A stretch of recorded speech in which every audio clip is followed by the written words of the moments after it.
Hi, welcome to People First by AllVoices. I am your host, Jeffrey Fermin, and I am joined with the wonderful Kim Minnick. She is one of the most influential and energetic people in all of HR and just like this whole world. I think.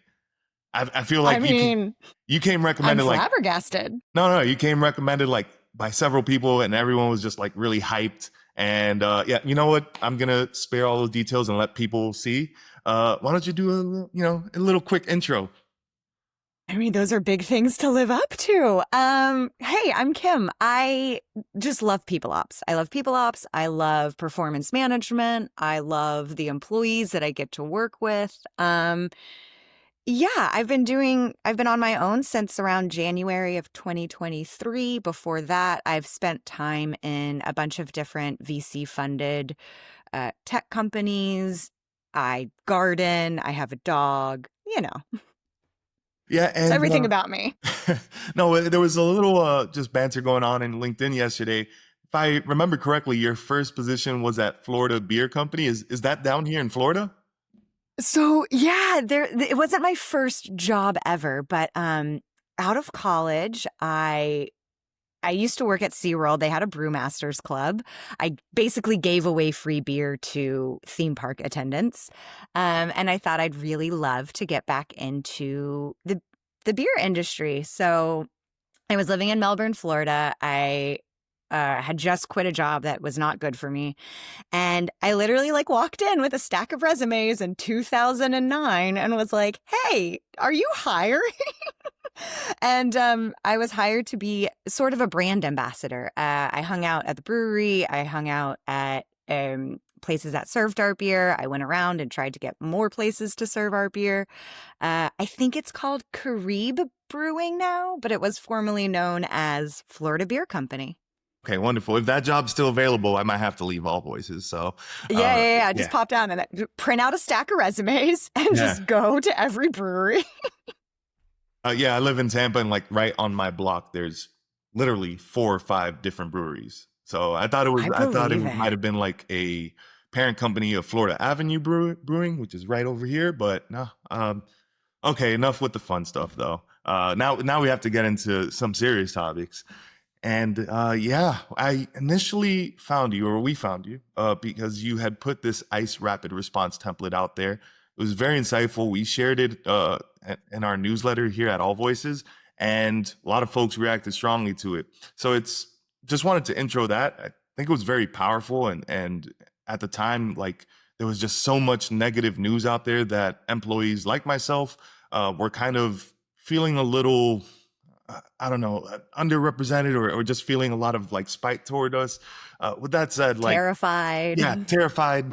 I didn't want to sound too dramatic, but yeah, it does get that bad. But yeah, just curious, before we get into the topic, which is how should employees be reacting towards like times of, I guess, uncertainty or just high stress times, give us a little quick update around that ICE rapid response template, what motivated you to do it, and how it's been received. Yeah. So honestly, it was a total stress response. We had just gone through the inauguration. Um, it was very clear of this administration's agenda to detain and deport immigrants. I happen to believe that America is a melting pot and a lot of good has been founded and completed on the backs of immigrants. Um, and a lot of people, a lot of companies, a lot of HR folks don't know what to do in an ICE raid.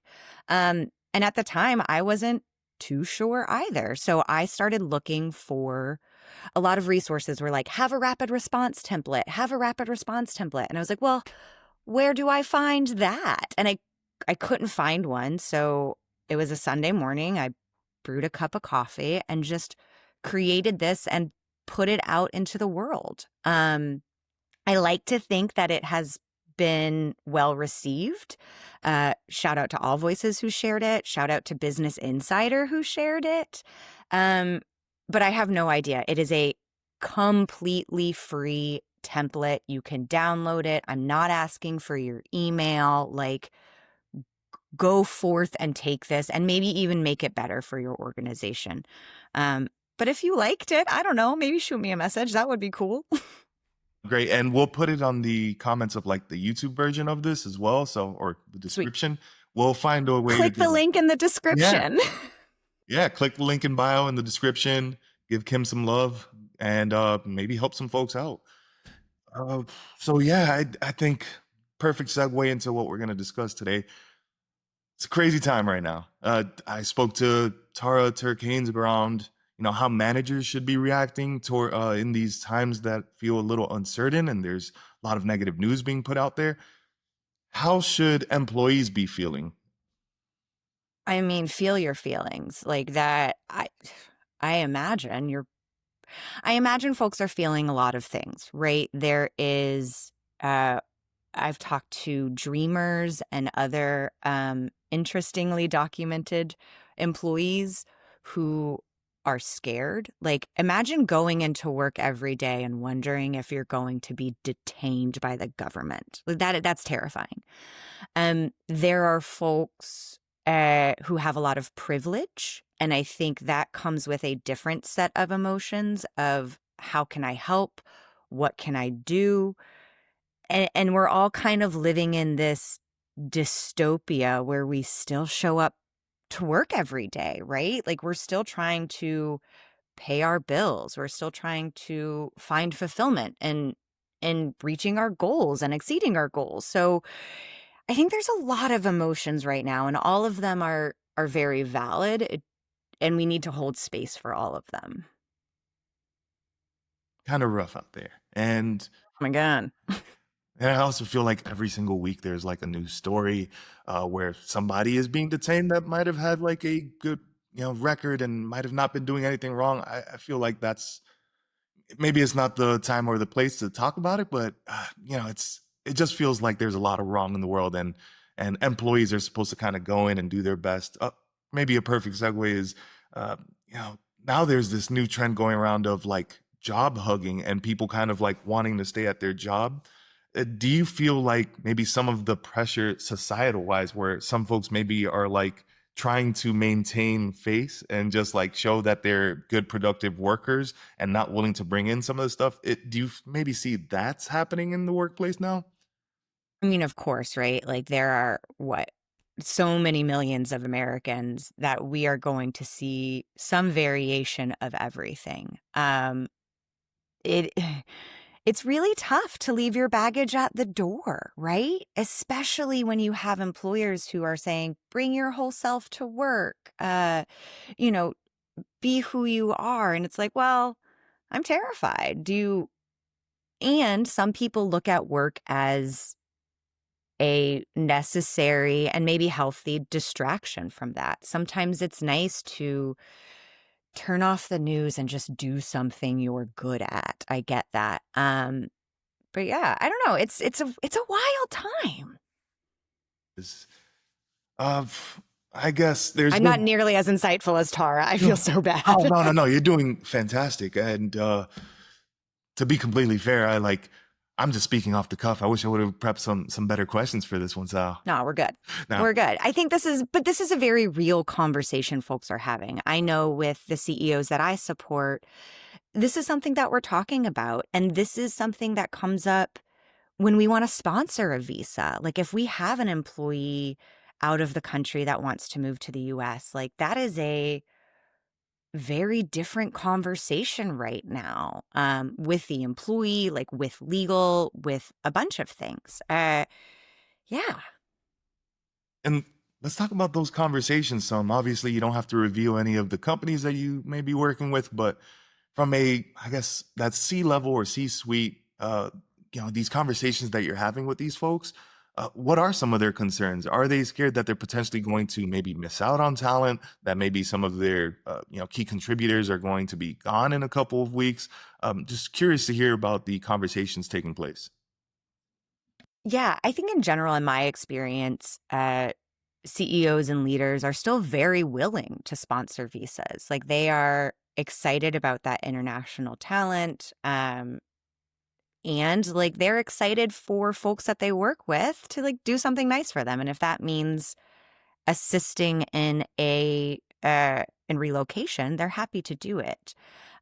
What becomes interesting is like, okay, well, we are going to start actively searching for and employing foreign workers. So what does that mean for us? You darn tootin', I'm checking all of my I-9s. I'm making sure I'm going through E-Verify. I'm checking all of our compliance, like leaving no stone unturned because, and this is probably some of my fear coming through. When I'm like, oh, we're going to apply for visas or sponsor visas or bring in immigrants to the US during this time, uh, I want to make sure everything's on the up and up. So just in case something happens, in case we get targeted, I've got all of my documentation. Now I spend too much time online, so there's an equal fear that that won't matter. But it's been hard to predict the next moves of the administration. Not to have this like recency bias, like everything feels kind of bad, and I just want to like take a step back and think of it as a more like general topic now. Um, whenever these moments happen in history here in the United States, whether it's current administration, all the negative news going on right now, or things that have happened in the past, maybe 9/11 or all these things, whenever there's just like bad news constantly going around and everyone feels just that, I guess, aura of, oh my God, I don't know what's going to happen tomorrow, right? Like, what should employees be doing and what types of conversations should they be having with their managers, with their HR to kind of, maybe ease the tensions a bit? And should they be having them? Should they be kind of bringing their authentic selves and say, hey, I'm a little concerned. I can't work well because XYZ reasons. It's so stressful. Yeah, I mean, it depends. Not every advice is going to work for every job and every employer. There are so many nuances to every situation. Um, but what I would say for HR team members, leaders, dedicate some optional space to that. Like allow folks we spend a lot of time with our coworkers and colleagues, so it's kind of natural to find solace, to find community in those humans. So it's a good practice you probably have a sense if your org is feeling some kind of way. So dedicate some time and space just to check in with folks. If you are a manager or if you're an employee having a one-on-one with your manager, uh, chat with them. Try and open up that conversation if you are distracted or if things are going on. Um, we can't help what we don't know. And I, for one, again, every employee is different, and that includes managers and other HR professionals. But by and large, most folks want to help. Especially right now, I think helping individuals and helping our team members and helping those closest to us is almost an act of rebellion. So take the time to do it. And if you can go to your manager and just say, hey, I've got a lot of things going on and it's impacting my performance. I'm recognizing this. I need your help in navigating, this, that, or the other. And there might be some, adjustments or accommodations or iterations that your leadership team can do for your day-to-day work, just to help you breathe a bit easier. Yeah, agree with all those points. One last thing I want to ask. As a people ops person, and I always say I am not a practitioner, I am a theorist. I could only say, hey, we can do all these things, and hopefully the workplace ends up, being all fine and dandy and cohesive. Definitely not the case. There's a lot of opinions in workplaces. Obviously, this is the United States of America. Everyone has different points of views. Everyone, thinks their point the best. And if you don't, there's going to be conflict and it can arise. So what can you do as a people ops professional if you have some of these tensions arise within a workplace? Yeah. First off, I'm very jealous of you. Like, can I be an HR philosopher? I just want to do the philosophy of HR. Sorry, say your question again because I distracted myself. No, wonderful. Yeah, I I just want to go back and say, I have started HR tech products. I always say, like, yeah, I know nothing. I just know how to help these folks out because there's all these issues. What you all do, and I just want to take a quick pause. What you all do is masterful, and I think it requires so much skill because it's like psychology, law, all that stuff. But going back to the question, yes, I want to say what I was trying to say is when there's a lot of conflict up in the air, or when there's a lot of opposing views, rather, and you kind of feel that tension happening in the office or in like a remote workplace, and you're starting to see people maybe bicker towards each other and maybe potentially starting those tough conversations and debates, what can you do to maybe ease the tension of the atmosphere? Leave. No, I'm just kidding. Don't leave. First, a value of mine is kind curiosity. I go into any situation, any conversation, probably with more questions than thoughts, opinions, statements, or stories. Um, so that's first what I like to do. Like, let's take a step back from these statements and these opinions, and let's start, asking some questions. Secondly, great opportunity for HR leaders to start displaying the company values. What are your company values? How do they look like in this situation? And how can you lean on those to help navigate these sorts of conversations or conflicts? Um, and work with your management team, right? Early in my career, I wanted to fix the problem. Turns out a lot of my work is helping others fix the problem. So work with your managers, flag what you're seeing, give them perspective and talking points, and kind of work through those conversations with your management layer so they're well prepared too. This can't all be coming from HR. We're not the parent of the organization. We're not the police of the organization. We are an objective internal, but we're an objective third party that genuinely is trying to balance the success of teams, individuals, and companies. So, yeah. Hate that I'm about to do this, but I feel like it's appropriate. Okay. I have to plug in AllVoices. Do it. Whenever there's a situation that arises like this, it feels right to have some kind of feedback platform to collect all this information, make sure that here's the company policy procedures, all that fun stuff. You could organize all this whole entire investigations, put it within AllVoices, the AI-powered employee relations platform. But that's it. That's as good as a plug I'm gonna do. I'm just It's a here. good sponsorship. Yeah.